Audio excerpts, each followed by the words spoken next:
The other side of that matchup, we're into picks and bans. Both teams now in the NALCS 2-0.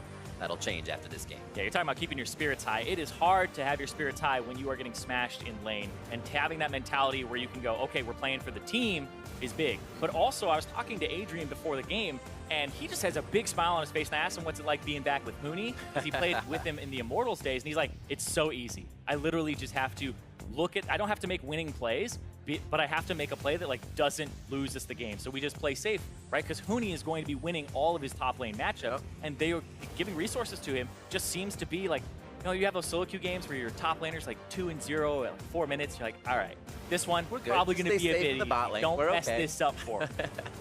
And that's when you go hard and flash and try to make the play in the bot lane. No, we'll see. Bans right now, Ornn, Braum, and Azir coming from Cloud9, so they definitely want to attack Phoenix a little bit, as well as a support pool with maybe some at Hooney in the flex pick. And we see the safety of a Tahm Kench Kog'Maw grouping and Zoe on the ban list for Echo Fox. That means Ryze for Jensen to start things off. Yeah, you typically expect a Malzahar as the counter here against the Ryze. We'll see what Phoenix plays, but the Azir being banned out, we saw it last week. Phoenix got player of the game for his performance on that champion, just destroying Febiven, who got a pentakill today in that matchup. That was a ridiculous, just kind of a spanking in that lane. I remember looking at that, and it was like level 2. What is going on with the HP bars? And it was Phoenix having Febiven underneath the turret and just destroying it. So Altec says, safe, a nice poke lane for me. He can stay back and keep himself nice and farmed up. Hooney takes a Gnar to the top side, and we saw Jace earlier today already from Chronologic Gaming. Yeah, See if we see it again. This is an interesting pick here from Echo Fox, because like I said, they had red side. They're able to counterpick in 2 different areas if they wanted to, but they go for the Gnar incredibly early on, not even the Jace or anything like that. And this is not that typical Hooney style champion where you think he's going to be destroying the top lane. It still can accomplish that, but has a little bit more of that team fighting style to it. So it's interesting, because Echo Fox could have counterpicked mid, and they could have really changed it up a bit, but showing their cards of what's going on in that top lane, which is the wild card for them right now, is a little interesting in this pick and ban. I like this as well. Licorice keeping the champion pool diverse. Again, a unique champion pick for him.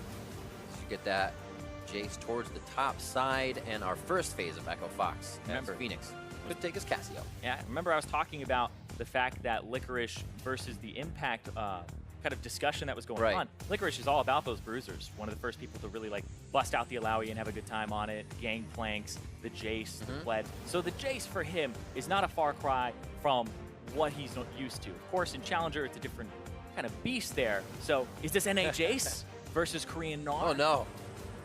Don't cast or curse it already. Tristana on the side of Echo Fox. They don't want to see Sneaky grabbing that. Pinch a few more bot laners as they already have their Ezreal in hand. Yeah, and I do want to talk a little bit more about that top lane matchup as these bans come through, because this is huge for Licorice. They're giving him a pick that should win that matchup early, and as a rookie in your 3rd game in the NALCS, you are expected to pressure Hooney in this matchup. If they give resources towards him with Svenskeren and Jensen, that may be a top lane they can snowball, but if it's something that gets ganked by Dardoch and Hooney in return, which showed they were quite a good combo in the last 2 games, you do have to worry when a Jace is behind like that. So I'm really looking at that featured matchup in the top lane. We'll see if it gets hit one more time. No, Zach. So kind of, in a way, that makes Licorice a little safer to be in his lane. Doesn't have to ward in any different type of way to keep a vision on Zach. So now they go to their 2nd pick phase here. We'll have to see what they decide to go for. Altec deciding whether to lock in that. I'm expecting the support here. Lane. Yeah, I'm expecting the support here so you can see if the Jace is actually going to that top. You know, we do see the Ryze, so you would expect Ryze mid, Jace top. We have seen a Ryze top across the world. I believe it was LPL where it was played, but I would not really expect it since Jensen's Ryze is very clean. Once again, the Taric, this is something that if you think back to the quarterfinals of last Split's playoffs, Adrian and Altec faced off against Sneaky and Smoothie in those quarterfinals on Dignitas versus Cloud9, and they won. They beat Cloud9 and knocked them out of the playoffs, and part of that was the fact that Adrian was on top of the Ardent Sensor meta with the Tarek as one of the champions that he could use in team fights. Right. See what they have to fight up against this time. Ardent Sensor not going to be there, but they do have the Tarek. Cosmic Radiance is going to have to fight against a team that actually works out pretty well. You get the initial burst from Cloud9. You can tell when the Cosmic Radiance is necessary. And actually, they lock in the Jax. The Jax jungle, or the jungle is what I am expecting here from Svenskeren. Jax and Camille have become flex picks and junglers over the last few weeks here. And it kind of generates a lot of gold, has good ganking, and the clear is not as bad as you would think. And I really want to see what his build is here, because I've seen some people go that tanky Jax, but it's been more towards that bruiser type style where you can get a Trinity Force in there. And remember, Svenskeren on C9, people were hyped about this, saying he no longer has that TSM leash on him where he has to really play for the team. A little bit less and stress. He does have to go back to that style where, remember, coming over here, he was that Lee Sin god from Europe. All over the place, able to get in his opponent's face. What are we kind of expecting to see with this Jax pick? Does he have to get in Dardoch's face early? Is it a loss if he doesn't? Can he play his own game, farm it up, and then find lane pressure? What are we kind of looking for from that Svenskeren? Now remember, scaling is the name of the game on the patch. People have Relic Shield bottoms, fleet footwork, etc. So the Jax in the jungle can actually contribute to that. The bridge champion in this composition is really the Sivir with the wave clear to get everybody else, because they have two people who scale incredibly well with the Jax and the Rise, and then there is that 6-item late game 500 CS win condition Sivir. But the top lane Jace, you do have to put resources there. So I expect Dardoch and Huni to have a better 2-on-2 in the first few levels. Going to be interesting. I'm trying to look at how these fights as well will go back and forth. You have the gotta go fast comp, if you will, from Cloud9 engaging. Think of that Cassiopeia ultimate, the Glacial Prison coming out from Sejuani. There's a lot to counter that. Cloud9's gonna have to choose some good ways into these fights. Echo Fox looks like they'll have to be countering them just on the get-go, unless they get themselves a lead. We're about to be on to the Rift. 2-0 for both teams here in week 2 of the NALCS. Someone's leaving with a loss. And that means one of these teams will be leaving with a win and 3-0 going tomorrow. That's what I'm hyped about here, because Cloud9, this is a team that they have been doing quite well in those early parts of the game. Not spectacular, but then their team fighting, the Cloud9 team fighting comes on 15, 20, 25 minutes, whereas Echo Fox, they have just been smashing their games. They have enormous leads early, but look at this, Echo Fox, like I said, right out of the gate, we just saw an hour-plus game from TSM Optic. Echo Fox, their average game time is the fastest in the league at half of that, at 31 minutes, right on the dot pretty much. So, I'm expecting fast games from Echo Fox. Slow movement from everybody, just making sure the line of scrimmage is held. And we'll have to see if Echo Fox can get that going. Mainly off a bit of pressure from Dardoch in the early game. We should just expect Jensen Phoenix to farm things out to start things off. And we can see what kind of runes we're using around the board. Unsealed for Jensen Sneaky. And there's All-Tax Klepto as we would expect. Yeah, the fact we're seeing the Unsealed Spellbook ×2 for some bottom lanes, we've seen it Smoothie too. Earlier today. Supports being able to swap up which one they have. Take Ignite for early lane pressure, then you swap it to Exhaust for people who are fed in the team fights, or even Teleport to get back to lane earlier after a bad back. And I've seen pretty much every summoner spell almost be like swapped out for supports. I've seen cleanses on Tom Kench's so that they can cleanse and swallow somebody. So I think it's really cool that we've seen. Gotta clear your throat. Exactly. Gotta make sure there's no extra frog in there. Simple pushes on the bot side. Looks like a quick and easy level 2 here for Echo Fox. They kind of get Cloud9 pushed in. It shouldn't be too much of a problem. Smoothie says, us first. It's not going to be that easy. A little back and forth with the love taps there as they have a few more relics to use. As well, the push from Licorice towards the top side, and we see good vision from Echo Fox actually on Svenskeren, so I'll have an idea of where he is here in this early game. Yeah, it's more the full clear here for the Jax. You start scaling pretty much immediately. Just do a full clear, try to get level 4, get your buff.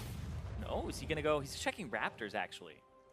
So Jack's doing the Raptors, you can do it pretty easily with Counter-Strike because you get extra damage every time you dodge a basic attack, and you basically get full damage immediately from it. So the AoE helps a lot. So what he's doing here is he's trying to section off top lane. We've seen it before where you go from one buff on your top side to the other buff on the enemy side as the top laner or as the team that has Jax, right? Or Jace, sorry, 2JA champions. So the Jace is the big thing. You want to play around this Jace so you can keep pressuring, right? Khan has done it in the LCK. He constantly has his jungler nearby him, and they're able to provide pressure, and it makes sure that Dardoch, the enemy jungler, isn't there to really shut that down, because that can just completely take the Jace out of the game. And look at this, Phoenix with the counter pick. Jensen very low. Shield comes down, still has heal, holds it till he gets to the turret. He's good. The potion chug. And he is going to be all right. Actually holds those summoner spells for himself to get back to lane, but he holds it there. Looks like he's going to try to get one final push. He doesn't have too much mana to do it. Phoenix low. He's kind of baiting Dardoch into this one. A flash there. Arctic Assault from Dardoch would get Jensen slowed down. Flash there. Jensen stays. Gets the kill down. Dardoch under turret's going to live in that situation. But a very touch-and-go play from both sides. But that is 2 summoner spells for 2, both out of Jensen, and then 1 from Dardoch and 1 from Phoenix there. Phoenix didn't have the mana for that early on, and that's what really made the difference. There have been a lot of changes to Cassiopeia, and I looked at the kind of global pick rate for her. She's only been picked 4 times in over 120 games here. Quiet down now with those summoners, but it could just mean more action coming to the mid lane. Gotta watch out for the minion aggro there as Licorice gets a few auto attacks in, but still close enough to the turret to give Huni some more harass here. And now, if you're Svenskeren, he just got his Tracker's Knife. Go to the top side jungle, ward this up, make it a light bright so that you can spot Dardoch, who's been playing to Huni and Phoenix in his last 2 games. That's exactly what he's doing. He got the Bruiser jungler. He's gonna go in and try to get vision. Good bit of damage onto Sneaky here. Smoothie goes for the damage target. Pushes Altec back. Very nicely done in their targeting. And it looks like they come out just a little bit better there. Altec will be able to heal up with his Klepto and Adrian sustain. I feel like they want to back right now. Altec checking on his gold really quickly as they make sure that he can't get a good back timer. He hasn't actually gotten that much gold out of his Klepto just yet. So he's only ahead about 200 off of that, which, you know, it's something, right? It's half of that first blood gold. Heck yeah. But that's basically why Israel was taking it all the time, is the fact that it pushes him in parts of that early game and makes it so that he scales and gets Sheen faster, etc. But look at that top lane. Licorice is below half versus Huni, and Huni's like, hey, get out of this lane. And Huni, oh man, I like that. He's like, I'm gonna miss a CS, throws the boomerang backwards. He's only 3 CS behind this Jace. See how much of a push he can get on the lane here. Teleport should come back in. We see that from the bot lane as well. Sneaky and Smoothie on the swap there to get back and say, well, you're going to waste some time here. We're going to push you into the turret immediately. Well, exactly like I was saying, I've seen it swapped out for better back timers, so there's no such thing as a bad back timer when you have that TP. And remember, this is with Summoner Spellbook, so it has the reduced cooldown on the teleport in general, so it's not that 5-minute long one. A little stopwatch to keep yourself safe, so it's not a long walk back to lane, and you're going to be farming out that time anyways. Oh, it's a solo kill? Petrifying gaze onto Jensen, has to be careful, just around the edge! He baits Phoenix into the fight, and first blood to Jensen. The collapse from everybody. Because of the TP back, Smoothie was in a better position, roamed up the river, and then Svenskeren, who's been controlling the topside jungle with his Tracker's Knife, comes down from the top side, and they all collapse on Jensen. Ooh. Little 1v1 action as Altec steps up to Sneaky, spell shield. We'll see this play one more time. All that vision they have, as you said before, and they're able to activate. The collapse onto Jensen's position to help him out and kill Phoenix, even when he uses his cleanse there, because he had no flash from before. They were able to make the team play faster. And they're taking this because they have 3 here. Ooh. Very nice for Licorice. That could really turn the top lane around. He is not feeling good, though, stunned up. Wants to keep that red flash over the wall. It's fine for him if he can play safe now. Picks up a few of his goodies. Oh, nah, get Scuttle off that. Yeah, flash taking it for flash there from the top laners, but Svenskeren also using his own. And now the top side control of the jungle is going to go back to Echo Fox here. They have some wards down, and when those expire that are currently in there, you can see, oh, the dive on Altec. Flash call. As they keep trying to activate around the map. Yeah. And now the game is in this state where we have supports roaming around, which leaves the AD carries sometimes vulnerable. Adrian went to that top side to try and help make a play, and that left Altec to be shoved in. And now Smoothie rather close to that level 6. He's going to get it in another wave and a half. And they're going for that blue buff, yeah. So the fact that, like I said, that topside jungle goes back to Fox. They're going for Adrian now. Quick stun, Flash is there. He still has an exhaust. He throws it out, throws the heal down. No exhaust just yet. Thinks he can make it out. Exhaust is held as Altec tries to take the fight for himself. And here's Phoenix. Spell shield on the first hit, but it does go on to Smoothie. Now they turn around. Svenskeren in a sore spot as he goes down as well. And Sneaky's the only one to make it out alive. Turns good for Fox. Both teams understand that because the top side went back over to Echo Fox in terms of control, bottom is where they want to be, and Svenskeren goes for that blue buff. They try to reinforce, but the fact that the roam came out earlier from Phoenix made a big difference there. So Jensen could have kept him occupied. He wouldn't have been able to contribute there, and it probably would have been one kill going over for almost nothing. Let's see that one more time here. Yeah, the roam from Phoenix, he's just a little bit sooner. Jensen's hiding in the bush there, and Phoenix kind of sees it coming. Yeah, grounds him, pushes him back, and then he sees the opportunity to run past when Cloud9 had extended to get that kill. And no level 6 there for Smoothie just yet, like I had said. He was going to get it in about another wave. Look at this. Oh, right back into a fight. Sneaky gets the exhaust in the bot lane. Looks like he's within range, but they're on. Sneaky turns at the last second, and Smoothie says, "Don't leave me, bro. We got this." They get the dazzle onto Smoothie, but not enough follow-up coming from Dardoch just off on the wing. I see him in a vision ward. So much fighting, one after the other. Yeah, Smoothie with the cowbell trample. That E stacked up, gave him the auto attack to stun him as Altec had just gone forward to commit to that. And look at that, like I said, it's not that 5-minute TP. It's much, much less. Yep. And that means he'll actually have Smoothie back very fast as well, who may decide to hold it, which turns into an extra play for the bot lane coming from Cloud9. It means that this Alistar, because you don't have to get back to lane as a support if you're not going to do anything like that, you can TP to something like top lane and have a global play. And let's see this one more time here, because it looks like they think he's alone, but they actually did see the Alistar into the bush. And now it just looks like a commitment where they don't hit the stun there. Altec goes in after, and then Smoothie hits him, and the heal comes out, but it doesn't matter because Sneaky's able to get it. Red buff transfer as well to that bot lane, so they'll be able to add a little bit more pressure and continue that. So Fox coming up with the fight we just saw here in this area. The Smoothie's back in, and Cloud9 wants to make it their area. Gets the arcane shift, he already flashed before. Oh, there's a turret! Sun must have been in his eyes. Well, I guess you give him that one? I don't know. Interesting. But Altec gets out alive on that one for being a bit too far out, which very, very scary stuff here as the game is getting quite active in the bot lane.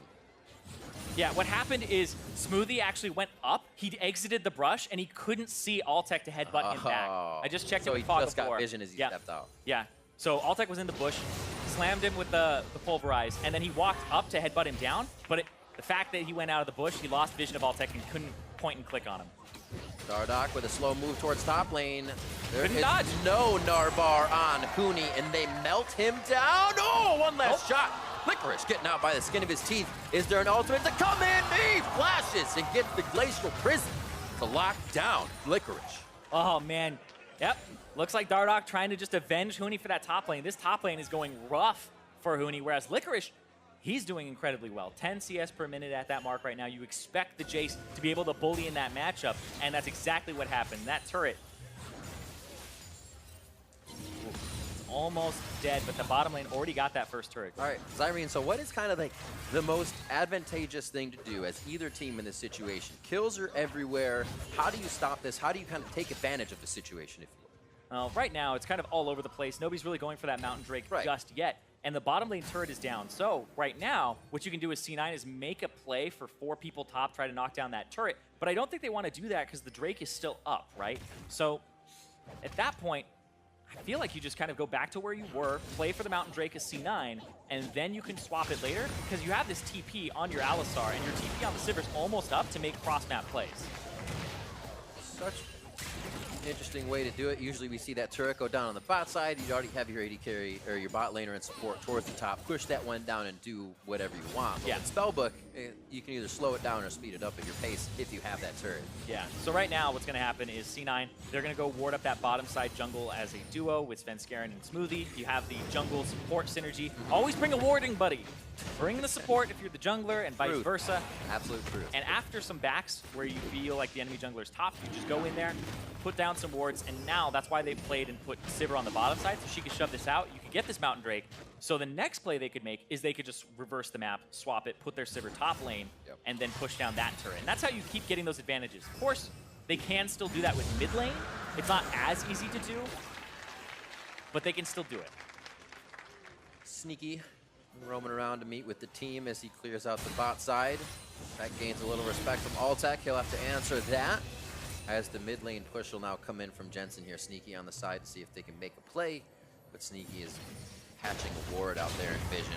Back to top side, Licorice and Huni. We've been looking at this lane, 133 to 105, and they've definitely gotten a little jungle pressure from both sides. Now, a little more than that, as we see 13 minutes in. Licorice gets a little bit of love, possibly from Adrian and Dardoch. This is the prediction swap here from Adrian and Dardoch, but the question is it the double mind game? Since Garen's coming up, Rise also on the way, so it may be a 4-man guy. Svenskaren's going to check the bush. He's found Dardoch here. It's like they're tempting each other. If anything, they're going to fight over a ward or just get this wave pushed in and make sure Licorice can get a bit more damage on the turret. And this is great to see from Cloud9, because I was talking about how their early games hadn't been spectacular, whereas Equifox has just been crushing their opponents at 10 minutes, 15 minutes, and getting massive gold leads. This has really put a damper on it. And you can see here, Cloud9, kind of a weak early start, but that gold lead at 10, hold on though. Oh, he flashed out of the dazzle. Cosmic Radiance called down as the rest of Cloud9 gets in range, and 5 to the top side for C9. The turret could fall after this if they get their targets, and the wave is just behind them for the cleanup. Beautiful CC combo there from Cloud9 onto the people that had Cosmic Radiance on them. Even if they're immune, just keeping them in that spot and preventing them from going further underneath the turret was enough to pick up the kill. My question is, TP. how do you dodge Dazzle when there's no where to dodge? Ridiculous. Sneaky cleans up the bot side. They don't lose too much pressure around the map, if any. And we'll get to see that one again. What a turn from Licorice. Yeah, the fact that Licorice was able to get out of that, but then the follow-up here, Svenskeren with the counter-strike, stun onto 3 after Dardoch had given him a little bit of a bump there. Smoothie walks up, he doesn't give a damn with his ultimate on, and then he knocks Adrian in after he knocked 3 up with the Pulverize. Fast acting right there. And Cloud9 making moves towards the top. We wondered when it would happen, and it was just wham bam. Yeah, and like I was saying, with the teleports being so impactful, and that's why we're seeing some on the bottom lane. And now we have 4 teleports for Cloud9, because Jensen also had Unsealed Spellbook, and this means it is very difficult to make cross-map plays. When Tom Kench and Rise were really in the meta even just a year ago, and people were playing around with it, it felt like it was hard to make cross-map plays. Shen always makes you think about those splitters. 4 teleports kind of disobeys the rules of League of Legends typically. How do you track that? Exactly, but what happened was, you're going, okay, Altec is shoving bottom lane because he wants to catch up, but you also are going to trade turrets. Teleport means you are just trading all of that, all those kills and all that pressure topside for a summoner spell that has a reduced cooldown on it. So it really does disobey the normal macro that we've had for the last few years regarding League of Legends. So you do have to kind of relearn these things and unlearn some old habits of over pushing. And look how long lane swaps when they come out took a lot of regions to understand. You're going to get 4 teleports in here. You don't have Mad Lives back in their prime that can get all of those timers down to the very second to be like, hey, all 4 teleports are up or one's going to come up soon. Oh yeah, there's probably... I wonder if there's ever a window where all 4 teleports are down in this game. Because right now, they still have 2 available for Cloud9, which means there's so much pressure. You always have to consider even just 1 teleport most of the time. Now, 4, 3 of them with reduced cooldown means you really do have to be a little bit paralyzed. I think it's a great strategy up against Equifox, who have played so quick. It's like you always have this bluff that they have to call or not. Are they going to take the fight? Or are you going to get teleported down? 2 turrets to none right now, which means Equifox still has quite a bit of gold in that front line of turrets to pick up if they do get a fight in their favor. But right now, we saw a huge amount of vision wards in the side of Cloud9, which means they want to get those placed and protected. And here. They'll be able to protect Licorice just Ulti. a little bit. Glacial Prison comes down. Svenskeren still pretty tanky, but they're going to use just about everything. Throwing the kitchen sink. Now it's Svenskeren. He's not going to be able to make it out alive. One last hit. Oh, he doesn't go down. They stop Huni in his tracks as Smoothie comes over the wall. How did he get out alive? TP, baby! Smoothie TP'd into that fight. This is ridiculous. Like I said, it is so hard to track. Absolutely ridiculous. Huni, the guy who comes up with those kills, then makes more plays, being stopped just short of capitalizing on a few of these plays. They are going to be able to get the turret, however. We were talking about picking up a little bit of that extra gold for them as they've been kind of choked out. But it doesn't mean Cloud9 has stopped making moves on the rest of the map. You have Sneaky in the bot lane, pushing still, and mid lane. Yeah, but top lane, they are going to be able to get this turret, but they're going to try to trade for mid turret here. And Cloud9 pushing onto that one, with nobody really able to respond here as Phoenix is on the bot side. Ooh, running back to lane, making sure he gets there fast with his Yomus as Rift Herald. Shelly tries to knock it down. Dardoch plays off the false sense of security as he looks for an initiation with Shelly on the turret, and one final touch as the minion wave gets back in when C9 can get there. We'll do that in. Yeah, that's actually going to not let that turret die, and that's the waste of the Rift Herald. Got countered there by Dardoch's positioning plus the collapse. And now Phoenix will push out bottom. Everybody's kind of resetting. Potential Ocean Drake setup in the next 10 seconds here. And this, we really do have to pay attention to Smoothie here when he comes in, because right now, Dardoch, I was expecting him to throw his ulti very early and maybe get a flash out of Licorice or something, but he was saying, all right, he's just going to Q to a minion. There's the TP, and as he comes in, Svenskeren is about to have the finishing touches dealt to him, and Smoothie says no. He's going to headbutt, flash, pulverize the new position. That was sick. Woo. Counter-Strike just at the right time. Smoothie just at the right time. That is one of those just about perfect plays. And they all got out. 5-3 coming up on 20 minutes now. Rift Herald taken and used by Cloud9 as they've had objective advantage throughout the entirety of this game. And not Echo Fox is going to change that here as they get themselves a bit more sustained with an Ocean Drake. See if they can get out here. Get Phoenix fed, nice and scaled up here for the late game. Yeah, Phoenix, like you said, he's definitely one of the people that has to scale on this team. He's probably the best scaler on Echo Fox's side for sure. Whereas Cloud9, it looks like the Jax is going a tank build, so I'm disappointed. But, you know, I can still dream. But we'll see. This mid lane turret does go down and opens up the map more for C9. What would you rather see in his inventory? Trinity Force. I'd rather see him just, you know, do a lot of damage. But, of course, building tanky in this team composition that only has a single tank with the Alistar, who really doesn't get that tanky early. He's mostly relying on his ultimate. I feel like it's a good choice, especially since you want to be able to get multiple counter-strikes off in a team fight. So you have to live long enough for that cooldown. Stopwatches as well that are still held here on the side of C9. A little telling that the early game was somewhat in their favor. They always felt comfortable in the fight that they were in. It didn't have to dive too far. Yeah, if you have stopwatches still up for 20 minutes, either you forgot about them, or, you know, things have been going well.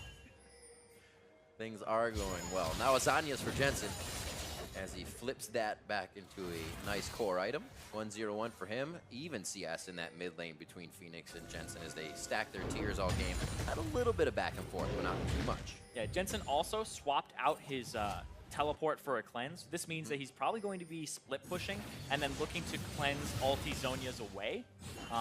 Whereas once that's down, you can kind of go for the teleport and split push again. But the cleanse, I think, is quite intelligent here once you have the rank 2 ultimate the Rise ulti. Echo Fox, though, seeing that the split push is coming through, they're going to group 4 here, unanswered top lane. 3K gold lead for Cloud9. They try to stave off this turret damage. Echo Fox still feels comfortable. Huni has a teleport that he can get to any ward right now in the mid lane. And Licorice was already trying to make that move back and forth. He won't have any Fog of War to attack from, so we'll have to see here. Fox playing safe, knowing they're a little bit behind here, trying to take this mid turret out. Yeah, and they're behind about 3,000 gold, and most of that gold is the difference in that kind of across the board. The bottom lane is actually even in the 80 carries, but hold on. Oh, sneaky. Perfect counter. 50. Cosmic Radiance is down. To get that from 2 members is perfect if the rest of the team can get here. Small rotation from Jensen as the Realm Warp up if he does want to get into the fray. It looks like they all just kind of say, I can do anything, you can do better, and that's escape from the fight at this point. And we're seeing some great combos here. Look at that, another. But nobody's really here to follow it up. 1-0, keep chasing. 2-0. Who actually wants to continue the fight? Realm Warp comes in, and they get him out. Party portal. Get them out. Get everybody out. That was interesting too. Baron. Echo Fox felt like they had the upper hand the whole time. Great wards, but they're not where they're actually coming from. C9 is coming from Fog of War here. 2 vision wards down. It's not going to be that. Somebody has to put their body in the pit. 6,100 on the Baron. Darduck wants to go in. Member, Glacial Prison is down, so there's not huge crowd control here coming in from Echo Fox. Hooney's on the right side. Half Gnar bar, and it is Licorice to the back, but he does not want to get too close to that hammer form. Trying to get Hooney! That is Sneaky going down. Now they're going to be able to take another one as Smoothie falls. Adrian very low as Cosmic Radiance has been used. And it looks like Echo Fox is finally able to turn this fight around. It's actually been happening for the past 30 seconds in mid lane.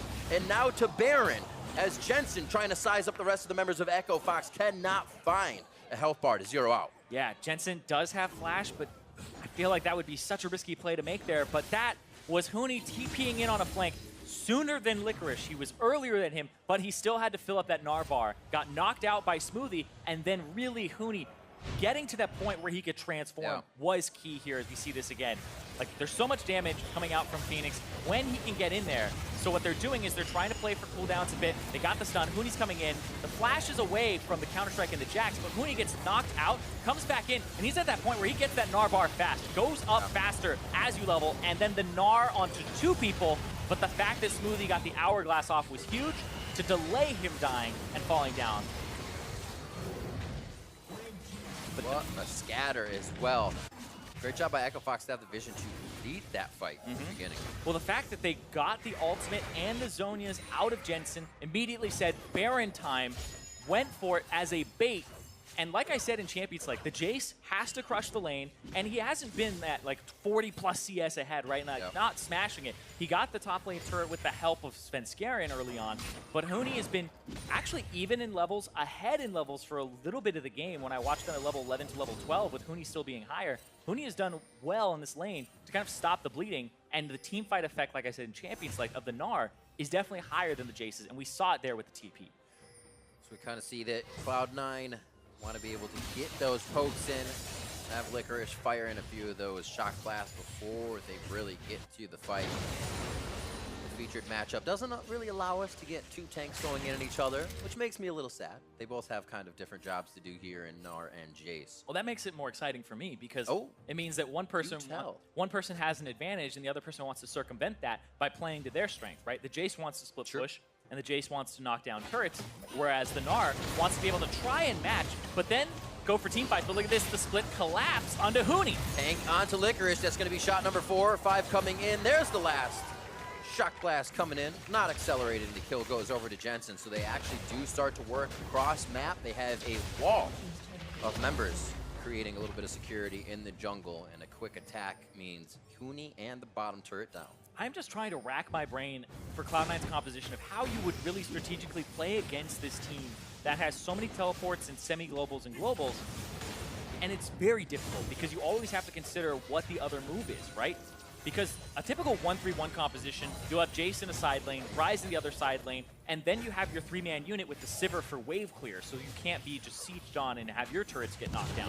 But now there's so much collapse. If you go for somebody in one of those side lanes, teleports come out, Ryze ulti comes out. The collapse to reinforce that person is so strong with this composition that Echo Fox, I feel like they're trying to fix a plane mid-flight right now. You're trying to fight this king composition and navigate around it and figure out what you need to do.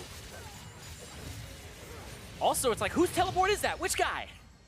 That was the support. Do we have to worry? Is it going to come in? I mean, that's actually a legitimate worry. Like, what if it's like, I don't know whose this is. If it's the Alistar, then it's a bad situation. If it's a Sivir, it's a great situation. But I feel like you back up if you don't really know whose it is. So the worst case scenario, you end up pretty much getting wiped. Grish getting hit up, he'll be able to... Oh my god, no way, Darduck! The Arctic Assault prediction onto Licorice. Like a moth to the flame, goes down 7-7 as they look towards the Baron. He read him like a book with that prediction. That was sick. Dardoch was known for the clean Lee Sin, gosh. but this guy playing some tanks here, showing he is actually grown, and he may have it all. Let's see what happens here. Jensen on the side. That'll put you on top of the world. Dardoch feeling good, and the smite to come after that. Svenskaren's still there. They don't want to play the 50-50, so they get dirty with the fight. And Sven's down to half HP. Alltech over the wall is going to be on the front, and they're going to be able to deliver the last bits of damage, even with Counter-Strike up. Phoenix sinks his fangs in, and Echo Fox turn up the heat. That was great from Echo Fox. We saw Phoenix get chunked out by Jensen on the side, who's trying to provide threat. Phoenix throws out the miasma, slows him down, and then says, everybody run at the other flank. Here's TP, though. This time, it's Licorice, and a double TP. You have Sneaky on the other side. Here we go. Smoothie's going to come in. No ultimate to come in from him. He is just a distraction here. Pulls them off. Licorice is the damage. The Shock Blast only hits Adrian and really isn't dealing the AoE damage they would like. Baron's down to half. The fight goes back onto Jensen. And he throws the Seraph's Embrace down, but only for so long. Zanya's portal out. Fox want the whole fight. Sneaky to the back line, but does he have enough to 2v1? Licorice on the backside, jumps in with the hammer as they lose Jensen, and low health bars from Who do you Fox want, Sneaky? could be microed around. Over the wall comes Hooney. The wallop comes in from both him and Dardoch as the Bash brothers solidify another kill, and Licorice is left to watch with just a half mana bar. After that hour-long game, it's like, we're ready to go. Svenskeren is back. He's got the smite. Look, see what happens. Licorice trying to poke and stopping him up. Miasma down so he can't break that barrier. Flash is there if he tries to get in. They continuously start it. They continuously stop it. An Ocean Drake, keeping them slightly topped up from every fight they've had that they took earlier in the game. Can Sven do it? One more time over the wall. He's in. 1600, 12, oh, 7. Baron steals the Baron. Cloud9 come up huge after fighting for the last 2 minutes. What happened? That sequence of events. Why would you still go for Baron? It took like 3 minutes because of sunk cost, Riv. You've already put so much into it. Really good answer. They were pushed to their limits as well with not wanting to do it. And here's the final portion of that fight. This is the beginning of the final portion. Jensen only goes a little bit because at that point, in order to get a long-range realm warp, you have to click on your mini-map to do it. He's clicking on his screen as far as he can. And right here, Sneaky, when he gets stunned up, it's big because he could come in, land crits across multiple people, and maybe finish off Phoenix. But right now, let's go fast forward. Licorice dead. Svenskeren gets in with Counter-Strike up. Hooney went over to try and deal with him, so he's not in the pit anymore. And boom, gets it down to 700, smites it with his 800 damage smite.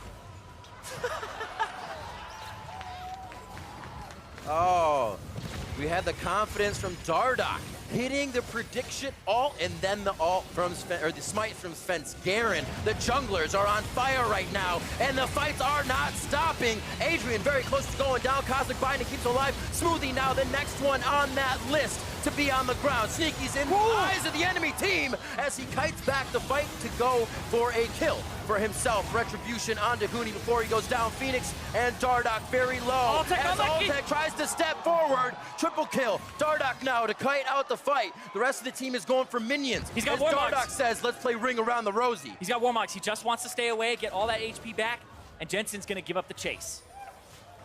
Absolutely insane. Neither team is giving each other a chance to even breathe outside of these fights. The moment they see each other, they are engaging. Man, Echo Fox just constantly reminds me of the Immortals roster from 2016 with Hooney and Adrian on it, playing to that top side. And even when they get behind, it's just like they're going to find a way to have a TP team fight where Hooney finds his way in. But now we're seeing people like Dardoch, Phoenix step up. They remind me of the old LMQ aggression, man. We're alive. Whoa, you're going back even further. We can fight. We're alive. But here it is again. They're alive. They can fight. Yeah, it doesn't matter who we think they look like. They are Echo Fox in 2018. And this team, this roster, looking completely revitalized from a lot of these guys. We had seen Hooney have kind of a discouraging finals at Worlds, but look at this. Adrian gets off the ult just in time. And then Sneaky actually does get finished off here by the boomerang on the way back after the death rattle there from Hooney. And then Phoenix really kind of cleaning up that last part of the fight with Alltech. And then this is what ended up making it a 2 for 4. That fight looked close. You would think it's something like a 3 for 3, but it ended up being 2 times as valuable there for Echo Fox. All right. We're actually not fighting out of a replay. This is amazing. I know. This is good. This is good. Drink of water, you know. 32 minutes in, 2 mountains. Now, it definitely means C9 is going to be able to make quick work of any structures or objectives when they get there. Right now, those getting picked up. A very nice Infernal for Echo Fox in a pivotal part to continue scaling Phoenix into this game. And having Huni teleport to the right plays. Big vision plays from Echo Fox helped with what happened before that Baron.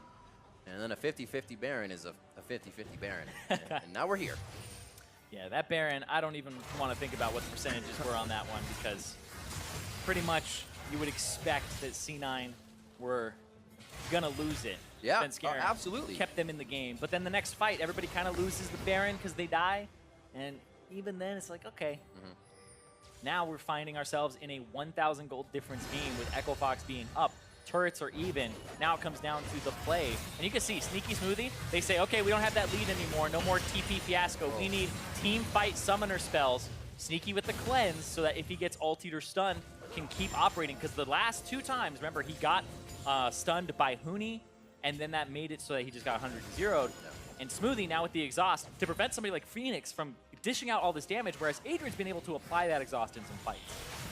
We can just see a shock blast, basically hitting the entire team of Echo Fox. What is it going to take to have Licorice actually deplete those health bars again with that shock blast? I think it's going to take a lot, because Jace, the lethality doesn't do much for him. The Black Cleaver requires you to land multiple attacks. This Jace build is more split pushy so that you can one-on-one somebody for an extended duration. And then get to the turret, and if you take damage, you heal up with Blade of the Rune King. Right. But I feel like he's going to start going towards a little bit more team fighty. You can see the QSS already. They're kind of transitioning towards more team fight here, whereas C9 had split push in mind, and it got shut down by the team fighting of Fox. That's a scary thing for Jace, though. Any hammer form in that fight kind of means they're in there for the long haul. It becomes a very dangerous position for him to be in. Hopefully Licorice can do that early damage for C9 before he is forced into that melee position. 17-9. Echo Fox has catapulted themselves so fast here in the early game. Even with that Baron loss, they kind of had C9 at such a position where it was their way to recoup position back into the game here. And Echo Fox is still finding more ways to knock C9 down a little bit. Yeah, and Echo Fox, pretty much across the board, you can see most of their kills are from those team fights because of all the assists that they have. Not only that, Huni with the Guardian Angel and level 18, just like Jensen with that level 18 himself. So we're approaching that area where people have 1 more item to buy, 2 more items, and those max levels are coming out shortly. 4, 0, and 10 for Dardoch here, the only person in the game that has not gone down, and has quite a bit of initiations for the team.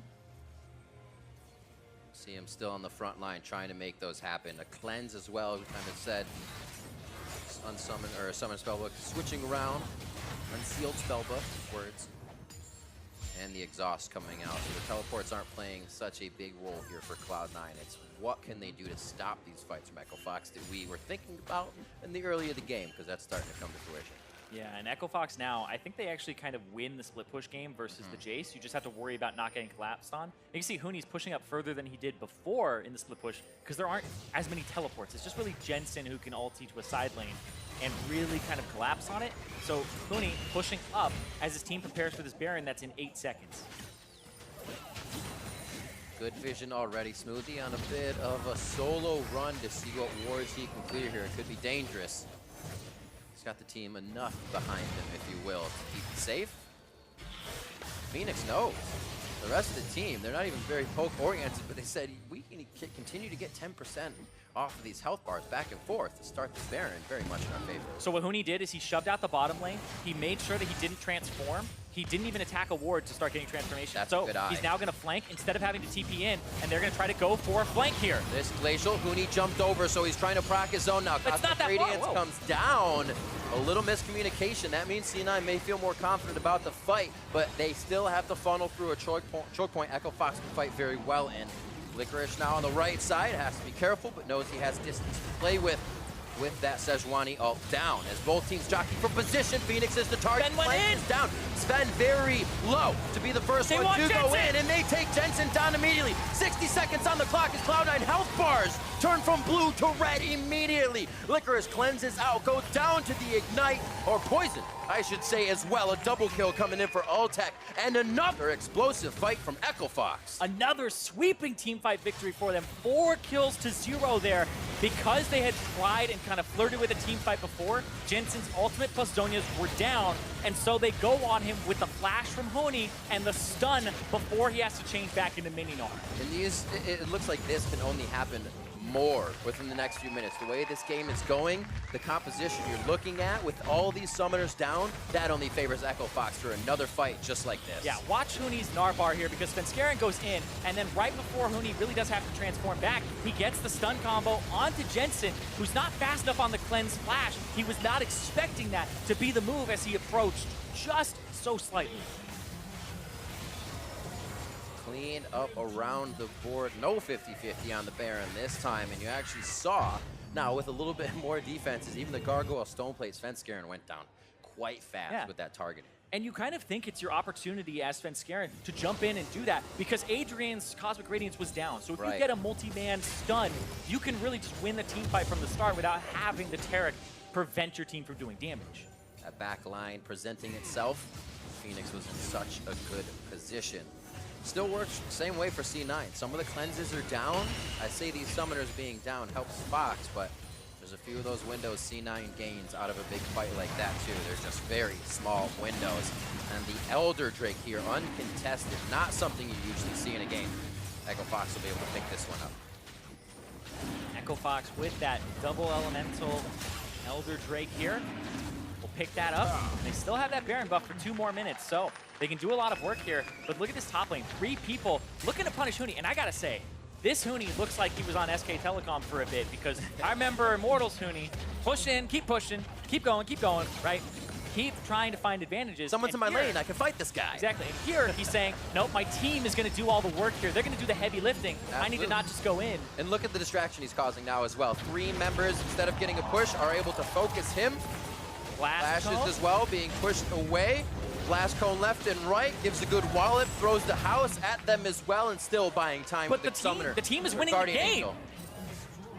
Easy for Huni to just kind of keep himself from going down. Then the Guardian Angel helps. The final touch is being put on the Nexus. Both teams coming in 2-0. Cosmic Radiance, they're going to try to burn it. They're burning it. With a loss, but who was going to leave with the win? Cloud9 doing everything they can. It looks like they may be able to choke out Echo Fox in the last moments of trying to take the base. 40 minutes on the clock, and Cloud9 keep the game alive. Yeah, they don't get Adrian. That's the only person that they don't get. And now Licorice going to TP to the top side.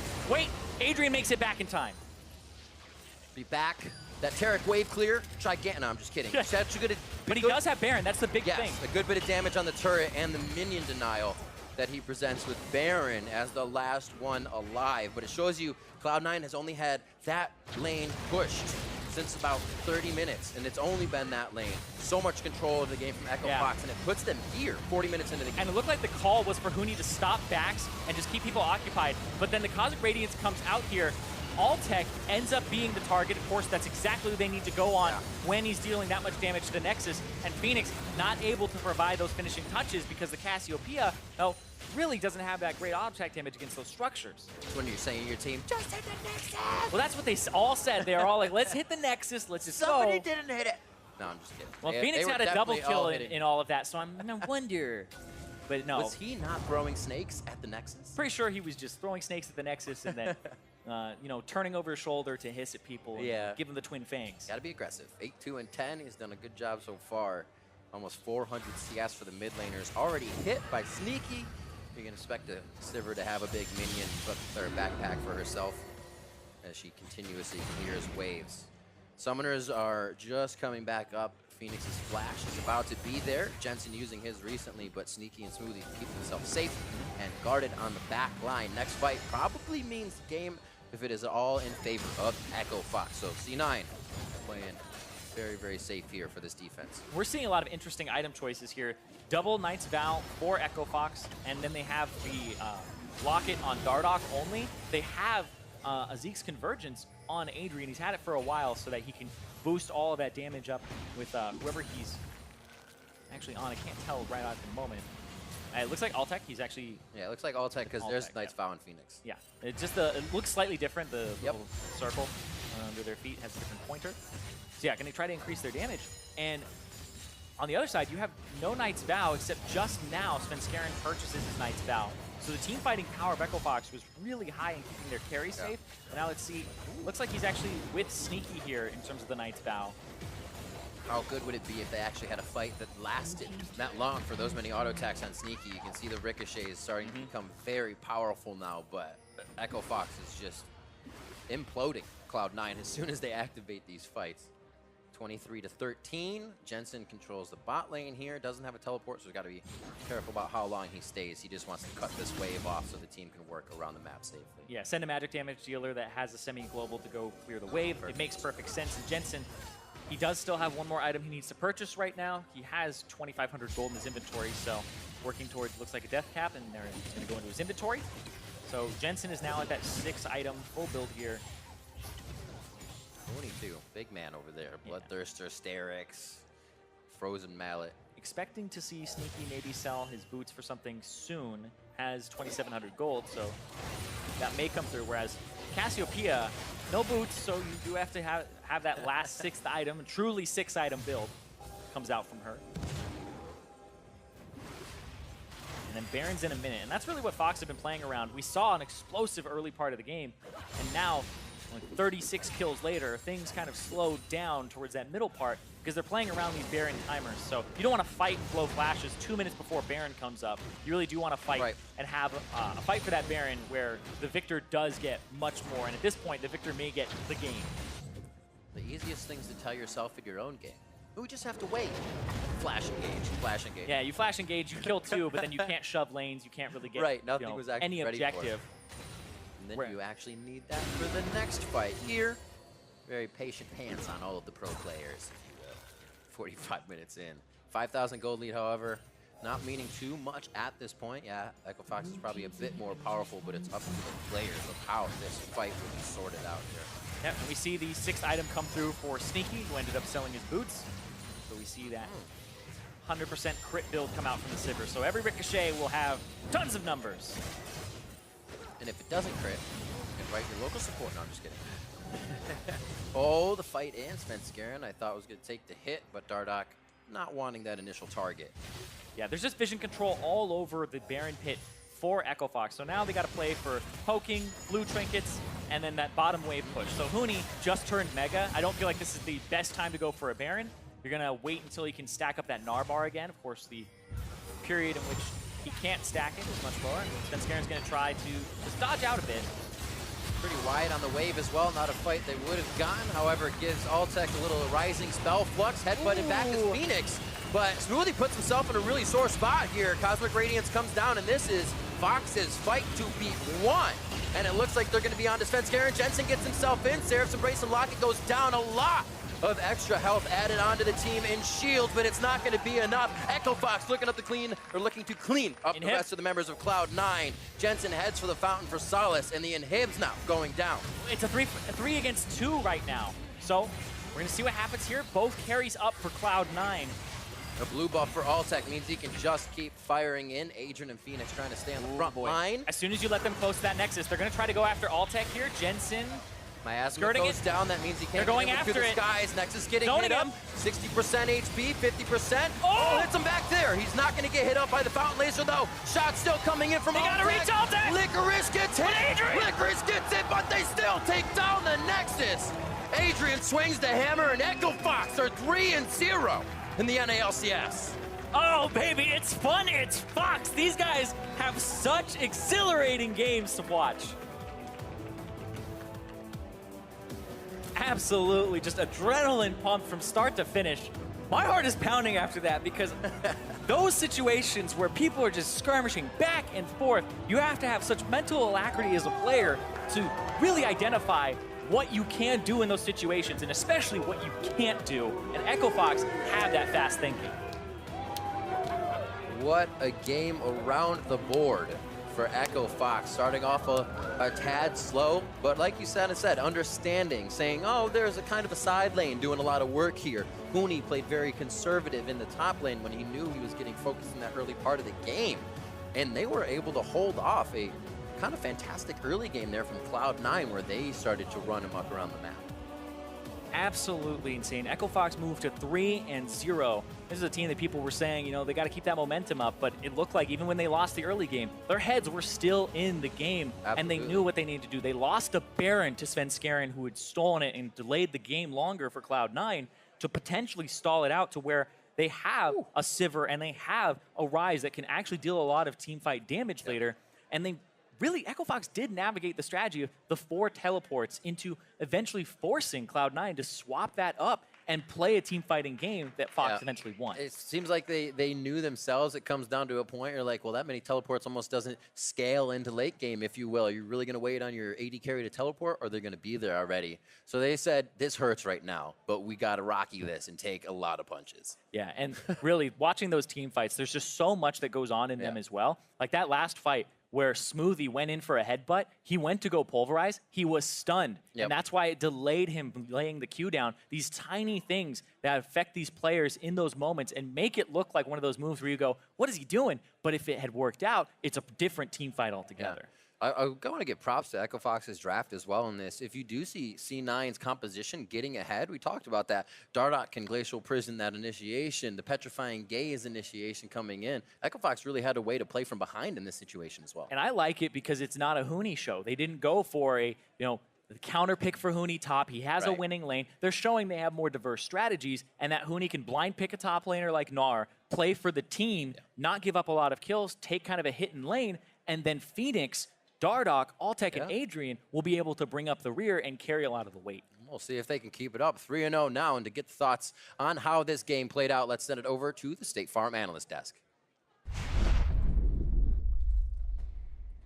Thank you very much, gentlemen. A crazy action-packed game of the year. Game of the year? Squads, possibly in the running for game of the year here at just the beginning of week 2. But both 2-0 teams going toe-to-toe here. Echo Fox being the one that moves to 3-0. My friend George here really struggling today. On the flip side, you buying into Foxcoin at the right time. Feeling pretty good about that investment. Still on the upswing. Yeah, especially how this game played out, where it wasn't just Huni smash Licorice the end, what we already knew about this team. They actually competed with C9 over the entire game. All right, and as we talk about the conclusion of this game, I do want to pull up the replay of the last minute or so, the Nexus defense for Cloud9, and ultimately the victory secure. And this was a huge moment because just prior, Licorice had actually solo killed Huni. Otherwise, this isn't even close. But now you're just kind of playing keep away with the Nexus in incredibly narrow margins. Fox needed to protect Altec as much as possible. He nearly gets hit into the Nexus, and man, was this close. At this point, Adrian says, screw it, I'm just hitting the Nexus.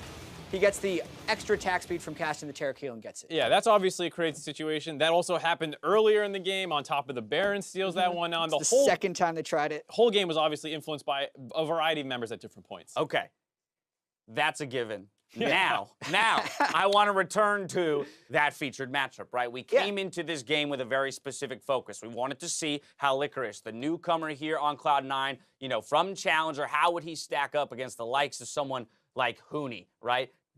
Arguably the best top laner in the league, as said by many coming into the season. And so, from the outset, Jace versus Gnar, let's first establish not only their rune choices and what those do, but therefore what the expectations are of these players in that laning phase. Exactly. I'll just start with the Jace right now because the Jace is often seen as a lane bully who doesn't necessarily get to team fights too hard. So his ability in lane is to try and get a CS lead and avoid gank. So I actually like his rune choices here, going Taste of Blood and Zombie Ward, because they had a double Zombie Ward between themselves and the Jax jungle to give him as much safety as possible with which to try and push Huni in. And you saw the secondary tree on the side of the Gnar, much more defensive focus with the Resolve tree, understands that he's on the back foot a lot of the time. Okay, so what should Gnar actually be doing in lane then? What do we consider a successful lane phase for a Gnar? A Gnar falling behind against a Jace is totally fine. Jace is trying to build a CS lead, pressure under turret, and get kills. kills or take the turret down, Gnar, keep up and farm despite getting pressured a lot. Find the team fights later on in the game and punish the opponent with ganks. If the Jace is up against your turret, make sure you find opportunities to kill him. All right, so that's what we should see, or rather what we want to see. What did we see? Yeah, well, at this point, we actually saw the lane playing out to expectations with, I think, a little bit of an overachieving from Licorice right here. Had a very large CS lead, and they were able to execute a successful dive for the most part. But right at the end, it gets a little bit dicey, and the kill is traded back over to Dardoch with a nice Sejuani ult.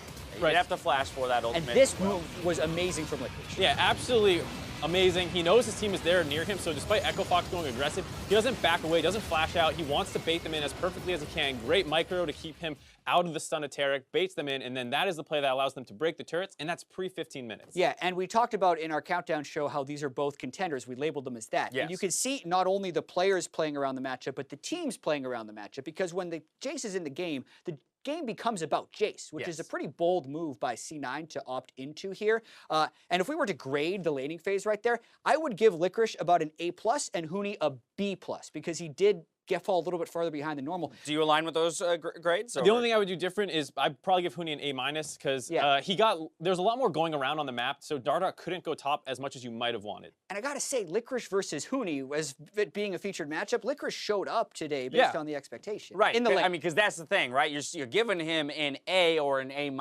in the face of Huni. Again, it's the context of the matchup that makes it more impressive for the rookie top laner to have performed. But it doesn't stop there, right? You can perform well in lane phase, and if you don't translate any of those advantages into more advantages, you're not going to get the victory. That's essentially what happened here. But I want to take a look at what we expect from these two champions in that mid-game, team fighting phase, and then assess from there. Well, assuming that the Jace has built a lead, takes the turret down, that kind of thing, you basically want to keep doing that all over the map and keep the Gnar pinned under turret, away from his team. Don't let him build up Mega Gnar and be a threat in team fights or anything like that. And then if you do have to group up with the team, try to find backline poke onto the enemies and look for your opportunity. You're kind of an assassin in that way. You don't give the Gnar chances to be Gnar in team fights. That's why Gnar is a blind pickable champion, so to speak, because if you get the Gnar counter pick, you can beat them in lane, but if someone picks a laning counter, you're now better in team fights. So based on the matchup and the situation of the game, Huni now needs to teleport into fights to get the flanks. Right, so Gnar is a sweet hybrid, but it's dependent on the matchup to know which style of play you need to execute on. All right, so we kind of have our expectations set for that 15+ minute mark. What happened? Did these guys fulfill those expectations? Yes and no at points. I think Huni did a really good job about finding times to come in. Here, he doesn't actually have his mini built up because he was dealing with the Jace. Excuse me, Mega built up. So even though he comes in this fight, he's mini. And he understands that, doesn't go too aggressive. And Echo Fox does a good job kind of kiting this fight out and taking it slow. And Jace starts wrapping around the backside. Yeah, but also compare the effectiveness of the flanks here. He does get Mega. He gets basically the one-shot onto Sneaky. And later, you can see the Jace tries to come in, but as soon as he gets hit by the Casio ultimate, which, by the way, amazing by Phoenix, don't want to undersell the team play right here, it's much less effective. The Jace, if he's going to be there, needs to have setup rather than just an immediate burst on the back line. So this one favored Huni, but it did continue as he's now keeping Huni out of lane with some nice assists from the rest of his team. Right, you can obviously bring resources to the Jace to get that kill for your team, and then you can take those turrets down. The big problem was there were a number of times Licorice did end up grouped with the team and started getting picked off and was unable to find effective team fights when they did happen. Yeah, and I think Echo Fox did have a stronger 5v5 composition, so as far as playing true win conditions, that's actually not the fight C9 would have wanted to take. But you see how little effectiveness Licorice actually had in that moment when compared to Huni. And it's hard to, say, oh, Licorice messed that team fight up because C9 shouldn't have been trying to force right there. It was the Alice. Right, that's a team decision. Right, it's a team decision, but at the end of the day, the champion can't really perform in that team situation. So for that part, I would probably give Huni an A again, and Licorice about a B or B-. Yeah, I'd give Licorice a solid B right there because I think even the solo kill he got at the end of the year might even bump it a little bit, but it's because he got caught in so many of these team fights. Chicken or the egg, he shouldn't have been. All right, so now let me ask you, we've given the letter grade in the matchup. Do those letter grades match your expectation of Licorice coming into the season? He's been a relative unknown, and a lot of questions were about how he would stack up. Do you think B is serviceable for week 2 on Cloud9 as a rookie? I mean, A+ laning phase, B mid-game, he was neck and neck with Huni the whole game, and both teams were playing around that pretty well. So Licorice is the real deal, Echo Fox also played very well, and Huni's a force to be reckoned with. Final thoughts. I think this is a great game for both teams to highlight how they're both going to be huge contenders moving forward. Nothing about this game made me think any less of them. Yeah, there were 4 TPs on C9 at one point, right? Echo Fox came from behind at a Baron steal. Like, there's so many cool things about this game. I'm glad we got to read the future match. An amazing game. Somebody had to win. That team was Echo Fox. You can see 2 members from that matchup, Huni and Sneaky, a little later in the LCS Lounge. But up next, 2 more undefeated teams square off as 100 Thieves and Team Liquid look to hold on to first place. We'll be right back.